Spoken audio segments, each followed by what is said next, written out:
Hello again, YouTube.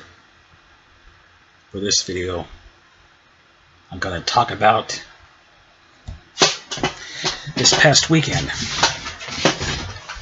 October 15th, 2016. My brother and I went to see the limited screening. I think it was only playing for a week, maybe less. Shin Godzilla, the latest Godzilla film from Toho. Now,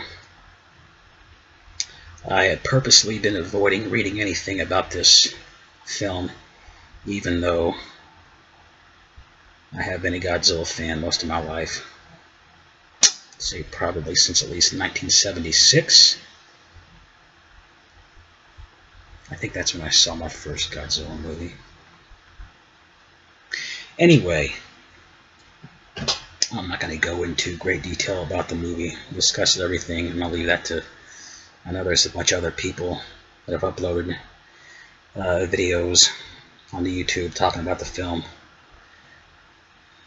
They discuss it a lot more than I will, but yeah, like I said, about all I knew about it was I'd seen just a few images, so I knew, obviously I knew what Godzilla looked like because the poster shows him. And start off by saying Godzilla's appearance in this film is the first time I can think of seeing Godzilla, and he's actually scary looking. He's especially, and this will just so you know, this will contain spoilers. So the way that he starts off his first form, yeah, is quite. I did not know about that part of the film. The eyes resemble kind of to me. It made me think of like a moray eel, creature like that. And it's like in this, Godzilla just bam, he's there and all just crushing. I mean, he always destroys everything, obviously, in his path. It's like that's mostly what he does in this one. There's no enemy, there's no other monster that he fights. Obviously, of course, he does face the military. But yeah, just comes out and just bam, totally obliterates everything in his path. In this film, it's like Tokyo is, I mean, of course, in the original Godzilla, yeah, Godzilla appears and he's just destroying everything in his path. That's the main reason. He's not a good guy. Obviously, he's certainly not a good guy in this one.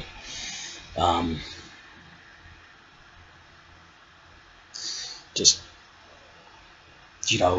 the Prime Minister and a group of scientists and whatnot are all facing, okay, obviously we have to stop Godzilla. How are we going to do it, and can we do it? Well, obviously the first thing we have to do is make sure that the civilians are safe and get them out of there. And in this one, it's like the threat to Japan you get the sense that the threat to Japan has never been greater in this one. And like I said, this does contain spoilers, so don't say I didn't warn you. There's talk of a nuclear detonation. They're actually going to just, bam, destroy Tokyo in order to get rid of Godzilla. That's how serious things are. And getting back to the way Godzilla looks in this one, when he finally, I think there's actually 3 forms, yeah, because like he changes a bit just from that first form, where he's like he's not, let's say he's not on 2 legs yet, he's kind of going like that, and it gets a little bigger, and then finally his 3rd form is the scariest, it's nightmarish, and you can see it. It's like, to me, it looks like a combination of the original Gojira and maybe just a little bit of the GMK Godzilla and Burning Godzilla from Godzilla vs. Destroyer, because You can see where it looks Godzilla. He looks like he's mostly black and this glowing red, which is I'm guessing is supposed to be the nuclear just radiation coming from his body, and worse than that. I'm going to get to this. I'm going to get to this later.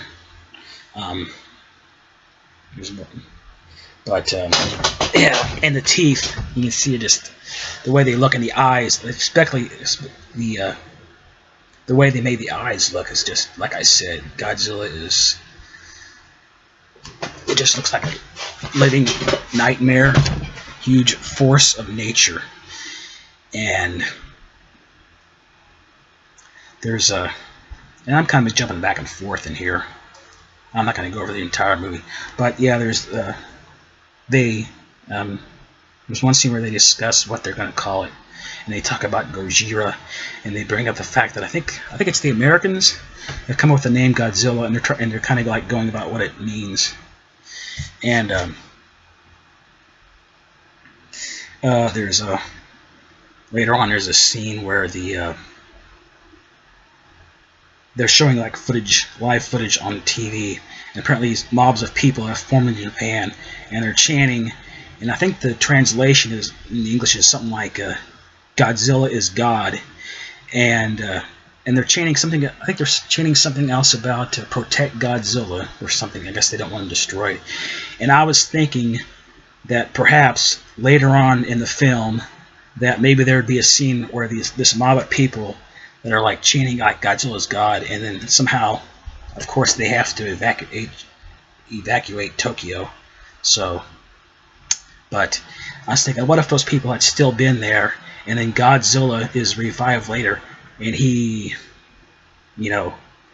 comes upon those mob, and they're out there chanting Godzilla's God, and then Godzilla just looks down and just, just blows them all away, or just stomps on them. But no, that doesn't happen. And I was. Yeah, I think that wouldn't it be weird if there was more to that certain aspect of the film, that it was like there was actually like a cult that worshipped Godzilla, and yeah, well, who knows? Maybe we'll get something like that in a future film. I don't know. What else can I discuss? And yeah, so obviously in the scenes where they do come in with the military are awesome. They try this and they try that, different guns, tanks, choppers.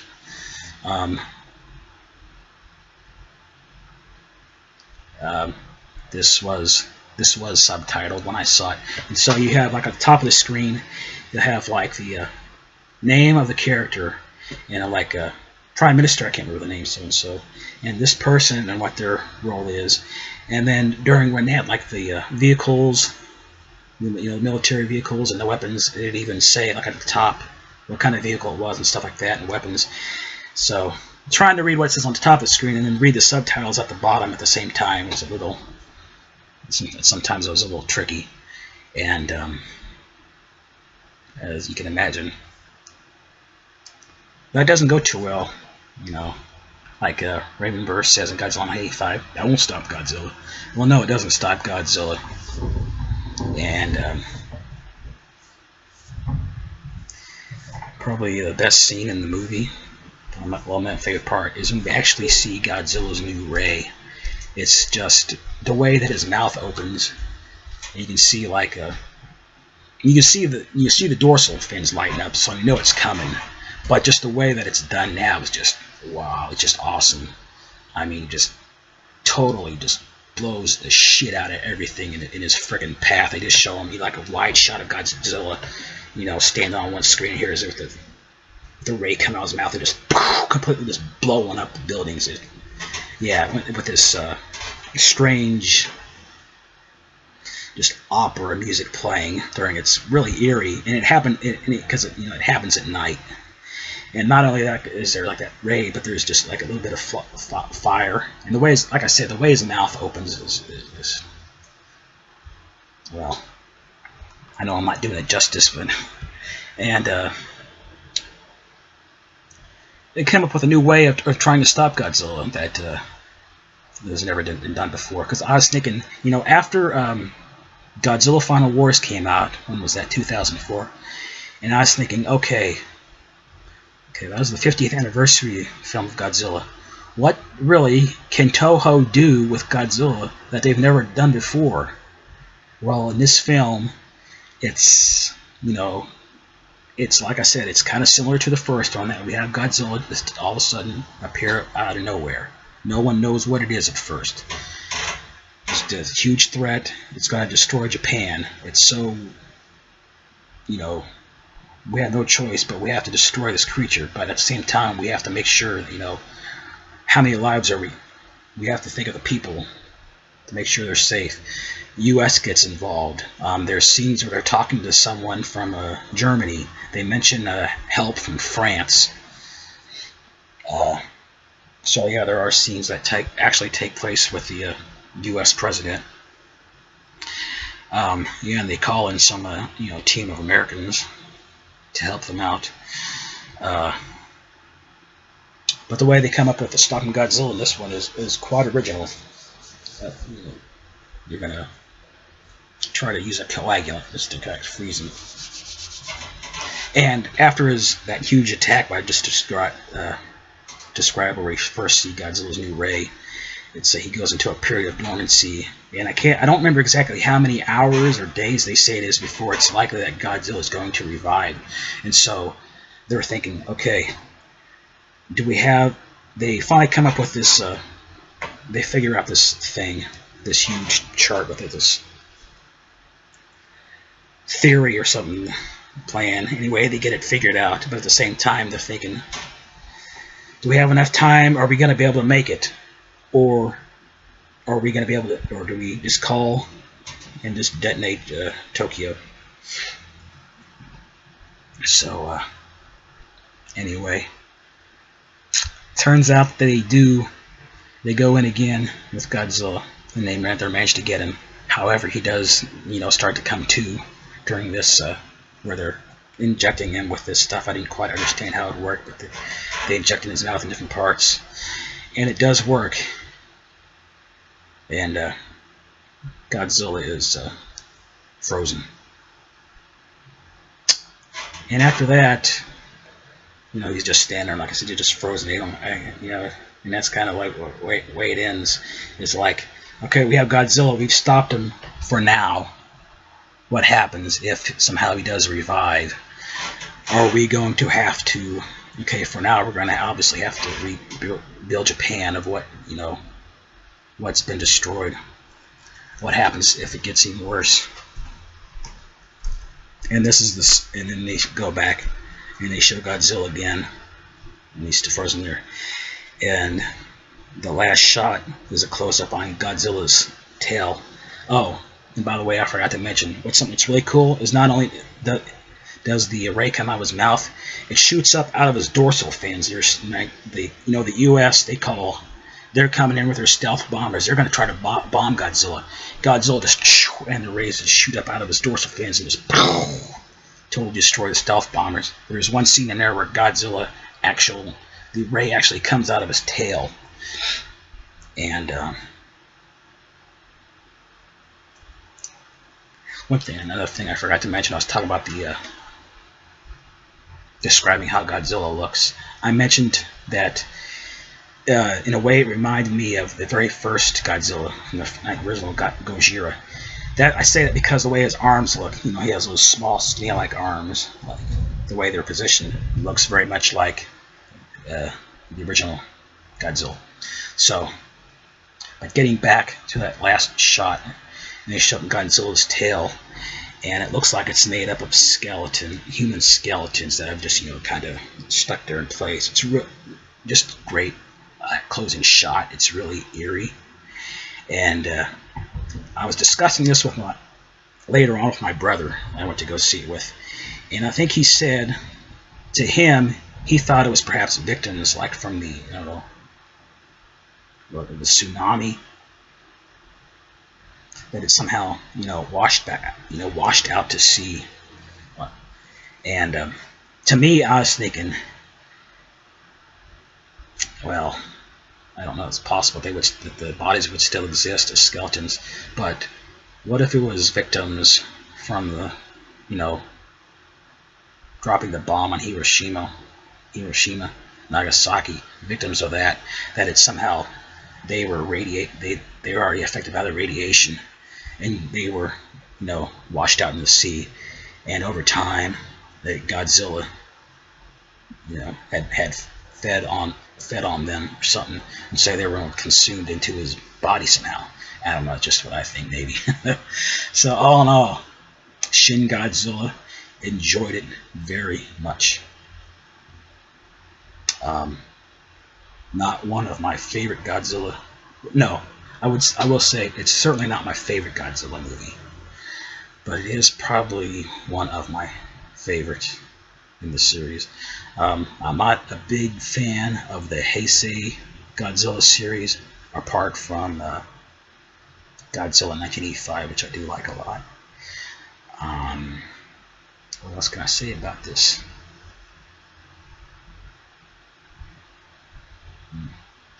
One thing my brother said in this one, he seems like it's like Godzilla was in distress. And that sounds about right. Like I said, he was just, you know, this thing created by just nuclear radiation, us poisoning the earth. He's like, it comes out, he's just a huge force of nature. You almost, and this might sound a little silly, you almost feel kind of sympathetic, you know, towards him, even though he is destroying Japan. But you get this, you know, I think a part of that is from the way that he looks. He's just huge, walking nightmare. So, where does Toho go from here with the Godzilla films? I mean, what else can they do that they have not done already? Credit where credit is due. They came up with something I thought was a, you know, a nice twist on the old original Godzilla film from 1954. They even used some of the, you know, classic Akira Ifukube music. I was not familiar with. I believe the man's name is Hideki Anno. Am I pronouncing that right? I didn't know who he was at first. My brother told him that. My brother told me that he was responsible for. I think he did some of the Neon Genesis Evangelion movies, and I can kind of see this look how this would have worked as an anime. And in fact, as a lot of you probably already know if you're Godzilla fans, such as I am, that there is supposedly now a anime Godzilla film in the works, so that should be interesting. So it's a great time to be a Godzilla fan. I mean, we've got the Toho Godzilla film. Hopefully they'll continue. We've got the animated film coming up. We've got Legendary Pictures doing their thing. So, Shin Godzilla, thumbs up. Thanks to my brother for letting me know that this was actually playing in theaters, because I had read something about it. It was probably on the Screonk website about distribution in North America. At first, I didn't realize that meant a theatrical release. I just thought it meant that maybe in the winter it would get a release on DVD and Blu-ray here. Thanks also to my brother for buying my ticket. Thanks to Toho for giving the green light to a new Godzilla film. You know, the first Japanese Godzilla film that we've had since, what was it, 2004. And it was great seeing this on the big screen. You know, this is my, if I counted correctly, the 6th Godzilla film I saw at the theater. And the turnout was, it was actually, I was kind of surprised. It was more than I expected. Because Kansas City and the area has a lot more Godzilla fans, so that was a thought. And so I think that's all for now. And thank you for watching.